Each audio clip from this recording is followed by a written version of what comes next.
안녕하십니까. 이번 시간에는 인간공학 기사 기출문제 2022년 1회 두 번째 과목이다. 그죠? 우리가 작업 생리학에 대해서 학습을 하도록 하겠습니다. 먼저 21번 문제부터 풀어보도록 하겠습니다. 소리 크기의 지표로서 사용되는 단위 중 손이라는 단위가 있다. 그죠? 근데 8손이라고 이야기를 했죠. 그렇게 했을 때 포는 얼마냐? 이런 문제가 될 것 같습니다. 그러면 손이라는 거는 우리가 어떻게 계산을 할 수가 있냐면 손은 어떻게 되냐면 2에 폰 마이너스 40 이렇게 돼 있는 거지. 그죠? 이렇게 보시면 됩니다. 여기에다가 나누기 얼마? 10 이렇게 해서 우리가 손이라는 값을 구할 수가 있다. 손하고 폰하고의 관계다 이렇게 생각해 주시면 될 것 같네요. 그죠? 그러면 기본적으로 요게 8이다 이런 얘기가 되겠죠. 8이라는 거는 우리가 2의 지수가 되는 거잖아. 그죠? 2의 얼마 값 이렇게 되는데, 그러면 8이라는 거는 2의 3승하고 똑같은 거죠. 2, 2, 4, 4, 2, 8 이렇게 되잖아요. 그죠? 그러면 3승하고 똑같은 거니까 결국 여기에서 무슨 얘기냐면 우리가 요 값은 얼마하고 같다? 요거는 우리가 3하고 같다 이렇게 생각해 주시면 될 것 같죠. 2의 3승이 8이니까 이해되겠죠?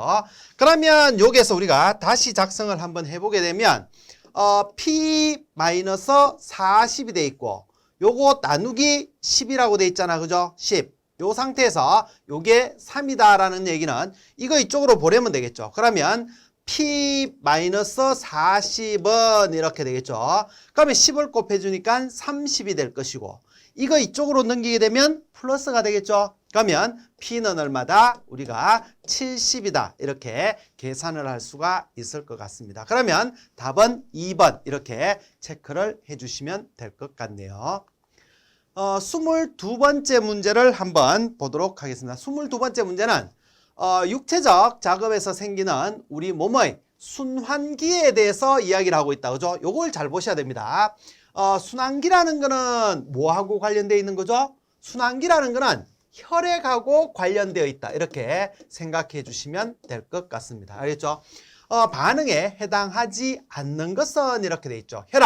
혈액하고 관련되어 있잖아. 그죠? 그리고 뭐 심박출량, 이것도 혈압하고 관련되어 있는 거지. 혈액하고. 그리고 신체에 흐르는 혈류, 이렇게 생각하시면 될 것 같습니다. 물론 이제 우리가 육체적 작업을 하게 되면 혈압이 상승할 것이고 심박출량이 증가할 것이고 그리고 혈류가 재분배된다 이렇게 보시면 되는데, 산소 소비량이라는 거는 요거는 뭐하고 관련되어 있는 겁니까? 요거는 우리가 호흡하고 관련되어 있다 이렇게 생각해 주시면 될 것 같다. 그죠? 그래서 요거는 우리가 순환기가 아니고 호흡계하고 관련되어 있는 그게 산소 소비량이다. 호흡계라고 이야기를 했다. 그죠? 호흡계. 이렇게 생각해 주시면 될 것 같습니다. 그러면 답은 3번 이렇게 찾을 수가 있을 것 같네요. 23번을 한번 봅니다. 어떤 작업의 평균 에너지 값이, 작업에 있어서 평균 에너지 값이 6칼로리 퍼 우리가 민 이렇게 돼 있다. 그죠? 분당 6kcal가 사용이 된다 이런 얘기죠. 할 때 60분간 총 작업 시간 내에 포함되어야 하는 휴식 시간을 묻고 있습니다. 휴식 시간은 우리가 R이라고 나타낼 수가 있고, 요거는 뭐냐면 작업에 소요되는 에너지 6이라고 줬다. 그죠? 그러면 6 마이너스 이렇게 들어가면 되겠죠. 6 마이너스 기본적으로 5가 들어가게 되는 거고, 나누기 작업에 소요되는 에너지 6 마이너스 우리가 휴식 중에 소비되는 에너지 1.5라고 그렇게 얘기를 했습니다. 그러면 이렇게 해서 계산을 하게 되는데, 기본적으로는 이렇게 보시면 돼요. 물론 이제 여기서 60분간이라고 했기 때문에 곱하기 60 이렇게 들어가면 되는데, 항상 조건을 잡으셔야 됩니다. 만약에 여기에서 기본적인 이 조건이 주어져 있지 않다라면 그냥 이렇게 계산하시면 됩니다. 근데 여기에서 단 이렇게 해서 조건이 주어져 있죠. 단 기초대사를 포함한 작업에 대한 권장 평균 에너지 값의 상한, 요게 얼마냐면 요게 5를 나타내는 거죠. 요게 주어져 있지 않다라면 그냥 5가 들어가면 되는데, 여기에서는 권장 평균 에너지 값의 상한이 주어져 있죠. 얼마? 4로 주어져 있다는 얘기입니다. 그러면 여기에서 이게 5가 아니고 얼마가 들어가야 된다? 4가 들어가야 된다. 기본적인 공식을 외우고 난 뒤에 거기에 따라서 주어지는 조건에 따라서 값을 넣어서 여러분들이 계산을 해 주시면 될 것 같습니다.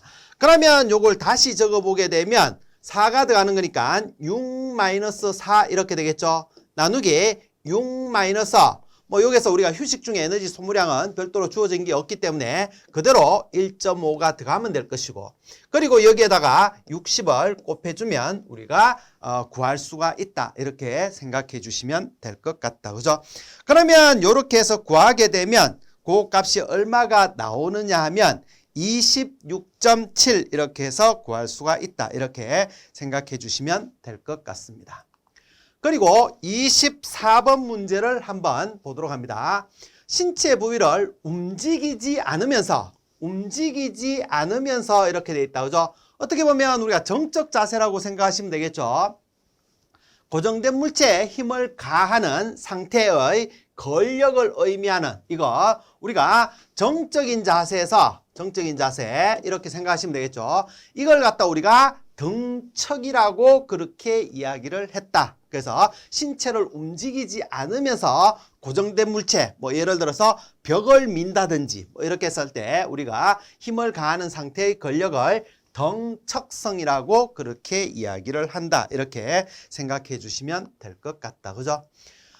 그리고 25번 문제를 한번 봅니다. 남성 근로자의 육체 작업에 대한 에너지 대사량을 측정한 결과 분당 작업 시 산소 소비량이 주어져 있네. 알겠죠? 산소 소비량이 1.2였답니다. 리터 이렇게 되어 있는 거죠.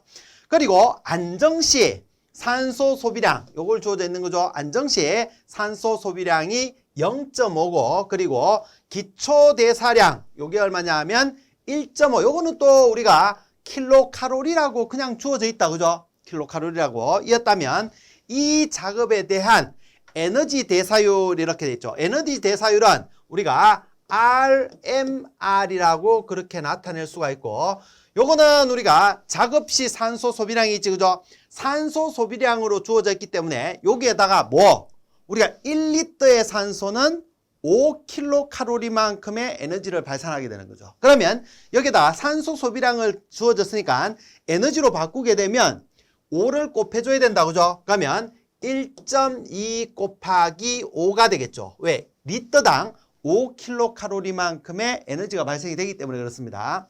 그리고 안정시 산소 소비량을 빼주면 되는데, 여기에서도 안정시 에너지가 아니고 산소 소비량이라고 나왔다. 그죠? 그러면 마이너스 이렇게 되겠죠. 마이너스 0.5에다가 곱하기 우리가 5 이렇게 나눠주면 되겠죠. 그리고 난 뒤에 밑에다가 우리가 기초 대사량으로 나눠주게 되는데, 여기에서는 1.5kcal 그냥 주어져 있는 거죠. 알죠? 그렇기 때문에 여기에서는 그대로 1.5 이렇게 해서 우리가 계산을 해주면 될 것 같습니다. 알겠죠? 뭐 물론 이제 여기서 에너지 소비량은 뭐 5kcal/min이다 뭐 이렇게 주어져 있지만 이렇게 여러분들이 계산을 해 주시면 될 것 같습니다. 그러면 이게 얼마가 나오느냐 하면 계산은 직접 해 보셔야 되겠죠? 2.33 이렇게 해서 구할 수가 있다. 그래서 답은 4번 이렇게 체크를 해 주시면 될 것 같습니다.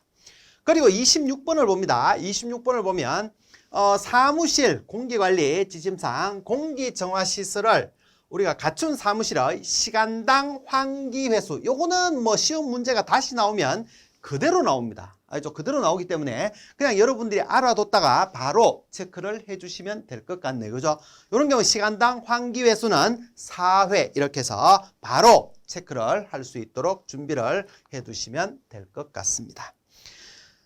그리고 27번을 한번 봅니다. 27번에 보면 어떤 작업자가 팔꿈치 관절로부터 30cm 거리에 있는 10kg 중량의 물체를 한 손으로 잡고 있으며 팔꿈치 관절의 회전 중심에서 손까지 중력 중심 거리는 14cm이며 이 부분의 중량은 우리가 1.3kg이다. 이때 팔꿈치에 걸리는 반작용의 힘은 이렇게 돼 있다. 그죠? 요 반작용의 힘을 구하라는 거죠. 모멘트를 구하라는 얘기가 아닙니다. 모멘트가 아니고 반작용 힘을 구하라 그랬으니까 우리가 여기서 한번 보시면 돼요. 이렇게 한번 그릴 수가 있겠네요. 그죠? 팔을 이렇게 한번 그려보면 되겠죠. 이렇게 그렸을 때 팔을 여기에다가 이 사람은 얼마? 우리가 팔꿈치 관절에서부터 30cm, 요 거리가 30cm라는 얘기다. 그죠?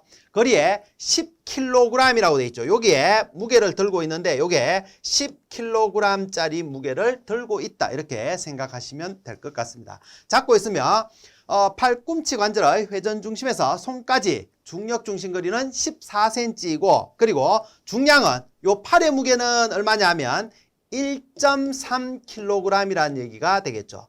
그러면 이 무게에 의해서 이것도 이쪽으로 내려가려고 할 것이고 이것도 이쪽으로 내려가려고 하겠죠. 무게에 의해서. 그러면 여기에서 우리가 이걸 받치고 있으려면 반작용의 힘, 드는 힘이 발생이 돼야 된다. 그죠? 그러면 이걸 우리가 여기에서는 단위가 얼마로 돼 있냐면 뉴턴으로 돼 있죠. 그러면 뉴턴으로 바꿔줘야 된다. 그죠? 킬로그램을 우리가 뉴턴으로 바꿔주는 방식은 여기에다가 곱하기 얼마? 우리가 그 중력 가속도 9.8을 곱해주게 되면 이때 우리가 뉴턴 이렇게 해서 구할 수가 있다. 그죠?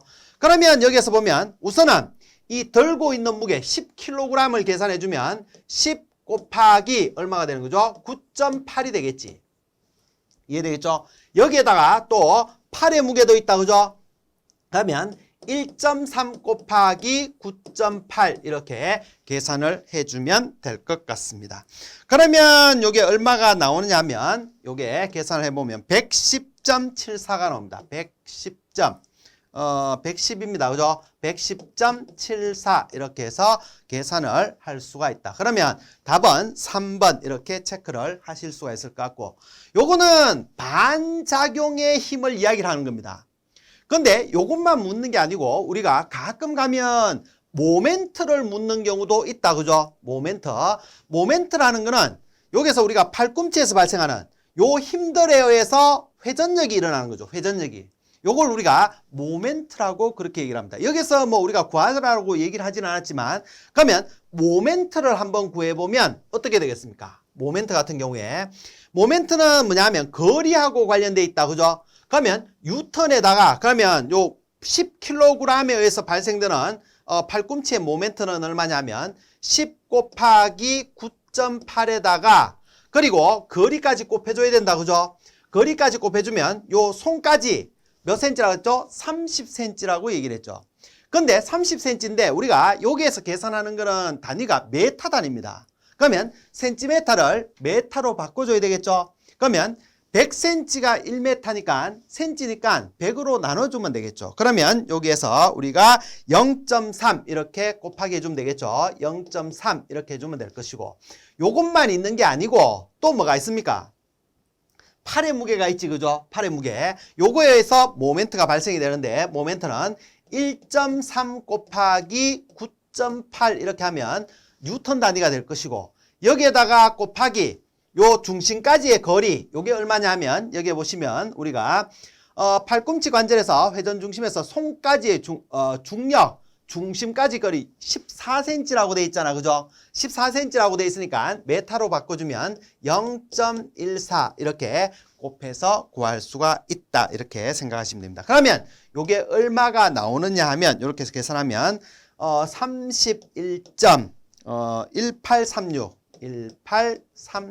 이렇게 해서 나올 것이다. 요거는 모멘트를 계산했는 겁니다. 알겠죠? 모멘트고, 여기서는 반작용의 힘을 구하라 그랬기 때문에 요렇게 구해주면 된다. 이렇게 생각해 주시면 될 것 같습니다. 모멘트 구하는 것도 알고 계셔야 됩니다. 알겠죠? 그렇게 돼 있는 거고, 그리고 28번을 봅니다. 28번에 보면 작은 면에 균등한 조도를 얻기 위한 조명 방식으로 공장 등에서 많이 사용되는 조명 방식, 균등한 조도를 얻기 위해서 사용된다. 그죠? 요걸 가지고 우리가 전반 조명이라고 그렇게 얘기를 합니다. 답은 2번 이렇게 생각해 주시면 될 것 같습니다.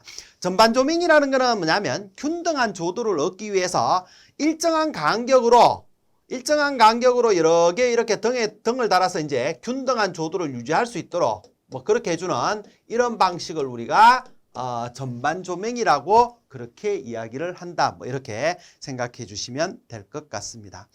그리고 여기서 여러분들이 하나 더 체크를 해 주신다라면 요게 나오는 간접 조명 요것도 조금 체크를 해 주시면 좋겠다. 그죠? 간접 조명 같은 경우에는 우리가 요거는 조도가 균일하고 그리고 또 뭐냐면 비용이 그 대신에 많이 든다. 이렇게 나왔을 때는 우리가 간접 조명 이렇게 체크를 해 주시면 될 것 같고, 여기서는 이제 작은 면에 균등한 조도 이렇게 되어 있기 때문에 요거는 전반 조명 이렇게 체크를 해 주시면 될 것 같습니다. 그리고 29번을 한번 봅니다. 일반적으로 소음계는 주파수에 따른 사람의 느낌을 감안하여 A, B, C, 우리가 소음계는 세 가지 종류가 있다. 그죠? 세 가지 종류가 음압을 측정할 수 있도록 보정되어 있는데, A 특성치란 몇 폰의 등음량 곡선과 비슷하게 주파수에 따른 반응을 보정하여 측정한 음압 수준을 말하는가 이렇게 되는데, A 같은 경우에는 얼마? 우리가 40 이렇게 생각해 주시면 될 것 같고, 그러면 B 같은 경우에는 얼마죠? 뭐 주로 보면 시험에 나오는 거는 이제 A만 나옵니다. A만 나오는데 뭐 참고로 여러분들이 B, C도 조금 알고 계시면 되겠죠. B 같은 경우에는 70 알겠죠? 그리고 C 같은 경우에는 100 이렇게 생각해 주시면 될 것 같습니다. 알겠죠? 뭐 그렇게 되어 있다.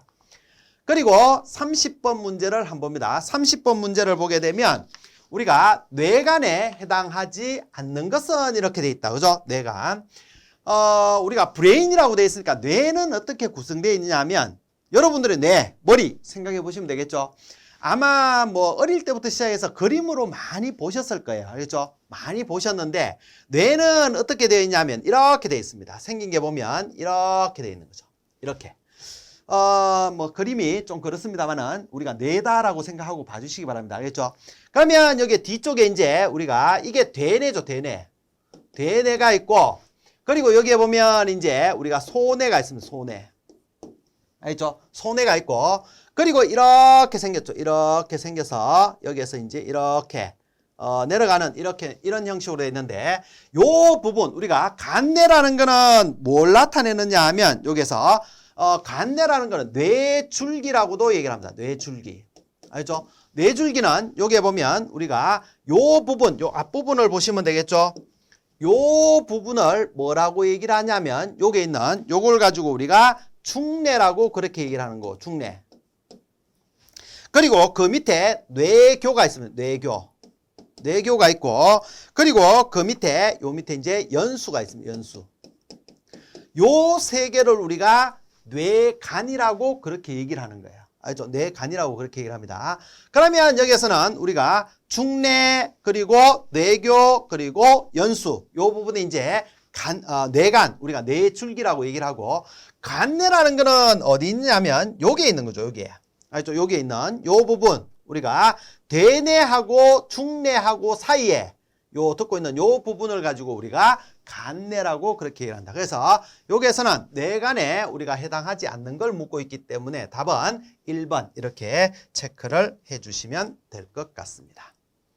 그리고 31번을 한번 봅니다. 31번에 보면 음식물을 섭취하여 우리가 뭐 탄수화물이나 지방이나 뭐 고기나 이런 것들을 먹게 될 거 아니에요. 그죠? 그렇게 해서 섭취하여 기계적인 일과 그리고 열, 뭐 우리가 뭐 에너지를 발생시키는 거다. 그죠? 에너지. 그래서 열이 나오고 에너지가 나오는 그런 형태로 되어 있는 거죠. 전환하는 화학적인 과정, 이걸 가지고 우리가 신진대사라고 그렇게 이야기를 한다. 뭐 용어에 대한 정의니까 여러분들이 바로 체크를 할 수 있도록 해 두시면 될 것 같습니다. 그리고 32번을 봅니다. 정신적 작업 부하를 측정하는 생리적 이렇게 돼 있다. 그죠? 생리적 측정치에 해당하지 않는 것은 이렇게 돼 있죠. 부정맥 지수가 있고, 여기 보면 정신적, 요것도 조금 체크를 해놔야 되겠네요. 그죠? 정신적 작업 부하를 측정하는 생리적 측정치. 부정맥 지수, 그리고 산소 소비량, 그리고 전멸융합 주파수, 그리고 뇌파, 그죠? 뇌파를 측정하는 겁니다. 그러면 여기에서 우리가 정신적 작업 부하하고 관련 없는 거는 답은 몇 번? 2번이네, 보니까. 산소 소비량 같은 경우에는 이거는 정신적 작업 부하가 아니고 뭐하고 관련되어 있습니까? 이거는 육체적, 그죠? 육체적 작업부하고 관련되어 있다. 이렇게 생각해 주시면 될 것 같고, 우리가 육체적 작업부와 같은 경우에는 산소 소비량도 있지만 또 하나 여러분들이 체크를 더 해 주셔야 됩니다. 뭐가 있죠? 우리가 심전도라고 얘기를 하는, 요게 심전도, 산소 소비량도 있고 심전도, 심장이 뛰지, 그죠? 이걸 가지고 우리가 측정을 했을 때 심전도라고 얘기를 하는데, 요걸 우리가 ECG라고 그렇게 이야기를 하죠. 알죠? ECG. 요거는 우리가 산소 소비량하고 심전도하고는 육체적 작업부하고 관련되어 있다. 이렇게 생각해 주시면 될 것 같고, 그리고 전멸융합 주파수, 요것도 조금 알아두시기 바랍니다. 아직 여러분들은 시험을 치기 전이기 때문에 다양하게 좀 알고 있어야 된다. 그죠? 전멸융합 주파수 같은 경우에는 중추신경계, 중추신경계의 피로를 측정을 한다. 피로를 측정하는 게 뭐냐? 이렇게 나오면 전멸융합 주파수, 이렇게 바로 체크를 해 주실 수 있어야 됩니다. 여기서는 답은 2번이 되겠지, 그죠? 2번 그렇게 보시면 될 것 같고, 33번을 한번 봅니다. 최대 산소 소비 능력, 우리가 MAP라고 얘기를 한다, 그죠? 관한 설명으로 옳지 않은 것은 이렇게 되어 있습니다. 산소 섭취량이 일정하게 되는 수준을 말한다. 맞는 얘기죠? 일정하게 되는. 여기에서 물론 이제 지금은 요게 맞게 나왔습니다만은, 여기서 뭐 산소 섭취량이 증가하게 되는, 뭐 이렇게 해서 틀리게 나오기도 합니다. 그래서 여기서 일정하게, 맞는 얘기죠? 일정하게 되는 수준을 말한다. 알고 계셔야 됩니다. 최대 산소 소비 능력은 개인의 운동 역량을 평가하는데 활용된다. 요것도 알고 있어야 되죠? 요것도 틀리게 나오는 경우가 있다. 이렇게 생각해 주시면 될 것 같고, 젊은 여성의 우리가 평균 MAP는 젊은 남성의 평균 MAP의 20에서 30% 정도 우리가 최대 산소 소비 능력이라고 얘기를 하는데, 요거는 좀 맞지 않겠지, 그죠? 남성의, 상식적으로 생각해 보시기 바랍니다. 남성의 20%밖에 안 된다? 이거는 조금 문제가 있겠죠. 지문 자체가 조금 많이 틀린 내용이다, 그죠? 그래서 20에서 30%가 아니고 얼마죠? 이건 65에서부터 75. 뭐 여성들이 조금 낮다 하더라도 20%까지 넘어가지는 않겠죠. 그래서 대략적으로 봤을 때 65%에서 75% 이렇게 생각해 주시면 될 것 같습니다. MAP를 측정하기 위해서 주로 트레드밀이나 자전거, 에로미터 이런 것들이 활용된다. 이렇게 생각해 주시면 될 것 같다. 그죠? 그래서 답은 3번 이렇게 체크를 해 주시면 될 것 같습니다. 그리고 34번 봅니다. 골격의 구조와 기능에 대한 설명으로 옳지 않은 것은 이렇게 돼 있다. 그죠? 일단은 옳지 않은 걸 찾는 거고, 뭐에 대해서? 골격에 대해서. 골격이라는 거는 뼈를 얘기하는 거잖아. 그죠? 뼈를 얘기하는 거다. 그래서 신체의 중요한 부분을 보호하는 역할을 하고 있죠. 우리가 뼈 같은 경우에 여러분들 그 가슴에 갈비뼈 이렇게 보시면 되겠죠. 내장을 보호하고 있잖아. 그죠? 또 뭐 우리가 뇌 같은 경우를 보호하기 위해서 우리가 두개골 이런 것들이 있다. 이렇게 생각해 주시면 될 것 같습니다. 그래서 중요한 부분을 보호하는 역할을 하는 거고, 소화, 순환, 분비, 배설 이런 것들은 좀 맞지 않죠? 뼈하고 소화하고 관련이 있을까요? 이거는 조금 맞지 않는, 그래서 틀린 거는 2번이 되겠다. 그죠? 2번 이렇게 보시면 될 것 같고, 그리고 골격, 뼈 같은 경우에는 뭐 뼈, 연골, 관절 이렇게 이루어지며 사제 및 몸통을 움직이는, 뼈가 있기 때문에 우리가 뭐 걸어 다니든지 이렇게 또 신체를 지주할 수 있는 그런 역할을 하고 있는 거 아니에요. 그죠? 움직이는 피동적 운동기관으로 작용한다. 그리고 혈구세포를 만드는 조혈 기능도 가지고 있는 거죠. 조혈 기능도 가지고 있고, 칼슘, 또 뭐 인 이런 것들이 뼈에 많이 저장돼 있잖아. 그죠? 저장하여 몸이 필요할 때 공급해주는 그런 역할을 한다. 뭐 이렇게 생각해 주시면 될 것 같습니다. 35번 문제를 한번 보도록 하겠습니다. 척추와 근육에 대한 설명으로 옳은 것은 이렇게 돼 있다. 그죠? 요 문제는 우선 우리가 네 번째 지문부터 한번 보도록 하겠습니다. 척추가 있습니다. 척추는 26개의 뼈로 구성되어 경추, 흉추, 요추, 청골, 미골로 구성되어 있다. 4번이 맞는 내용이네. 그죠? 그러면 우선 4번은 맞는 내용인데, 요 경추, 흉추, 요추가 몇 개인지도 여러분들 알고 계셔야 됩니다. 그러면 26개로 구성되어 있고 일단 경추 위에서부터 경추 가슴 주위에 이제 흉추 그리고 허리 요추 뭐 이렇게 돼 있는데 경추 같은 경우에는 몇 개냐면 7개. 알죠? 개수 알고 계셔야 돼요. 흉추는 몇 개냐면 12개. 그리고 허리 요추 같은 경우에는 5개 이렇게 돼 있죠. 그러면 요 개수도 알고 있어야 되죠. 우리가 요걸 더하게 되면 12에다가 7 더하고 5 더하면 요거 24개가 되죠. 총합은. 그리고 청골이 하나 미골이 하나 그렇게 해서 총 우리가 26개로 구성되어 있다. 이렇게 생각해 주시면 될 것 같습니다. 그리고 건은 우리가 뼈와 뼈를 연결하는 게 있다. 그죠? 뼈와 뼈를 연결하는 거는 건이 아니고 이거는 뭡니까? 뼈와 뼈를 연결하는 거는 인대에 해당이 돼요. 인대. 알죠? 인대에 해당이 되는 거고. 그리고 근육과 뼈에 연결되어 있는 근육하고 뼈에 연결되어 있는 이걸 가지고 우리가 건이라고 그렇게 이야기를 하고 있다. 그죠? 그리고 허리 부위에 미골은 미골 여기에서 보시기 바랍니다. 경추, 흉추, 요추, 천추, 우리가 청골, 미골 이렇게 돼 있잖아. 그죠? 미골, 뭐 꼬리뼈 이렇게 얘기를 할 수도 있는데 미골은 체중의 60% 정도를 지탱하는 역할을 담당한다. 미골이 그렇지는 않겠죠. 알겠죠? 오히려 우리가 체중의 한 60%를 담당하고 있는 거는 허리 부위, 뭐 요추 이렇게 조금 생각을 할 수가 있을 것 같다. 그죠? 그래서 여기서 맞는 거는 답은 4번 이렇게 체크를 해 주시면 될 것 같습니다. 그리고 36번을 한번 봅니다. 36번에 보면 저온 환경이 작업 수행에 미치는 영향. 우리가 저온 환경이다라고 얘기를 하면 온도가 낮은 뭐 냉동고라든가 이런 데서 작업을 할 적에를 이야기를 하는 거다. 그죠? 작업 수행에 미치는 영향으로 옳지 않은 것은 이렇게 돼 있죠. 추운 곳에서 이제 작업을 할 때 근육 강도와 내성이 감소하겠죠. 그죠? 감소할 겁니다. 육체적 기능도가 줄어들겠지. 떨어질 거 아니에요. 당연히 추운 데서 일하니까.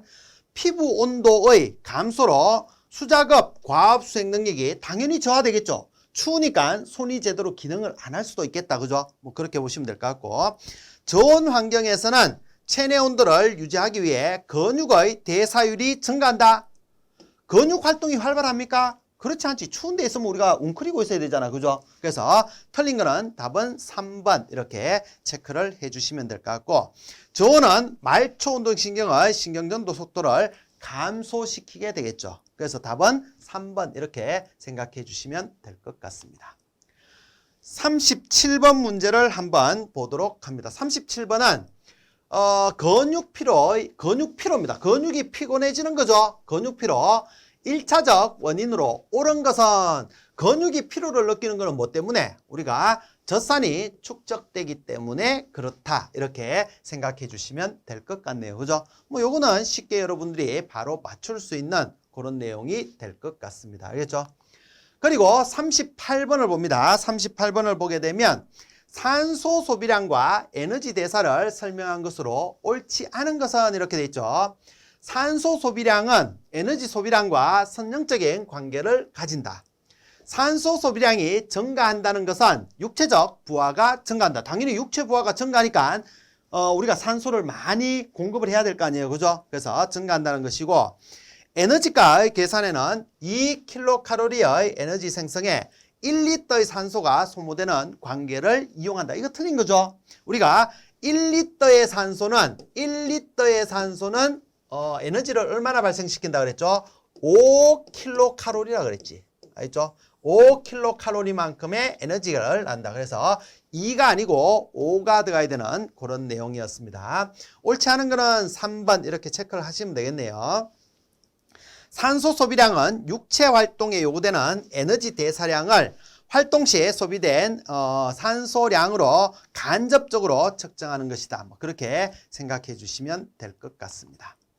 그리고 39번을 한번 봅니다. 39번을 보게 되면 우리가 정광원으로부터 어떤 물체나 표면에 도달하는 어떤 물체나 표면에 도달하는 빛의 밀도 이걸 뭐라고 얘기를 하는 거죠? 우리가 이걸 조도라고 그렇게 이야기를 한다. 그리고 조도를 나타내는 단위는 뭐가 있는 거죠? 우리가 룩스를 사용을 한다. 이렇게 생각해 주시면 될 것 같다. 그죠? 그리고 첫 번째 보면 옳은 것은 이렇게 돼 있죠. 니트 그리고 람벌트. 이거는 뭘 나타내는 겁니까? 니트나 람벌트 같은 경우에는 우리가 휘도의 단위로 사용이 된다. 이렇게 생각해 주시면 될 것 같다. 그죠? 그리고 칸델라 같은 경우에는 요거는 광도를 나타내는 거죠. 광도 이렇게 돼 있고. 그리고 여기서 룩스의 단위는 우리가 루멘 퍼 제곱미터 이렇게 되는 거죠. 그래서 답은 4번 이렇게 되는데 여기서 문제에서 물론 이제 우리가 바로 알고 있어야 됩니다. 여러분들은 이 조도의 단위는 조도라는 거는 표면에 도달하는 빛의 밀도를 우리가 조도라고 얘기를 하는 거고 단위는 룩스라는 단위를 사용을 하게 되는데 여기 보시기 바랍니다. 어떤 물체나 표면에 도달하는 이렇게 돼 있잖아. 그죠? 표면에 도달한다라는 거는 어떤 빛이 와서 이런 표면에 도달하겠죠. 그러면 도달하면 여기에 얼마나 많은 빛이 도달하느냐를 나타내는 그죠? 그걸 이야기를 하는데 그러면 여기에 단위 면적당 이렇게 되겠죠. 그러면 당연히 여기서 1m 1m 제곱미터당 제곱미터 속에 얼마나 많은 빛이 도달하느냐. 그러니까 제곱미터에 대해서 우리가 루멘 이렇게 나타낼 수가 있는 거죠. 그럼 보면 문제에서 어떻게 보면 좀 답을 찾을 수 있는 그런 문제가 아닌가 이렇게 생각이 됩니다. 그리고 40번 문제를 한번 보도록 합니다. 진동이 있다. 그죠? 진동. 뭐 예를 들어서 우리가 글라인드 작업. 요거는 이제 국소 진동이라고 얘기를 하고 팔이나 이런 데 떨림이 발생되잖아. 그죠? 그리고 뭐 예를 들어서 우리가 버스라든가 타고 있으면 차가 흔들리면 몸 전체가 흔들리게 되는 거죠. 이걸 전신진동이라고 그렇게 이야기를 할 수가 있는데 뭐 어떻게 됐든 진동, 이런 진동이 발생됐을 때 인체에 미치는 영향으로 옳지 않은 것은 심박수가 감소가 아니죠. 이거는 증가한다. 이렇게 생각해 주시면 될 것 같다. 그죠? 산소 소비량이 증가할 것이고 건장력 증가 그리고 말초혈관의 수축 뭐 이런 것들을 가지고 온다. 그래서 답은 1번 이렇게 체크를 해주시면 될 것 같습니다. 이번 시간에는 여기까지 학습을 하도록 하겠습니다. 수고 많이 하셨습니다.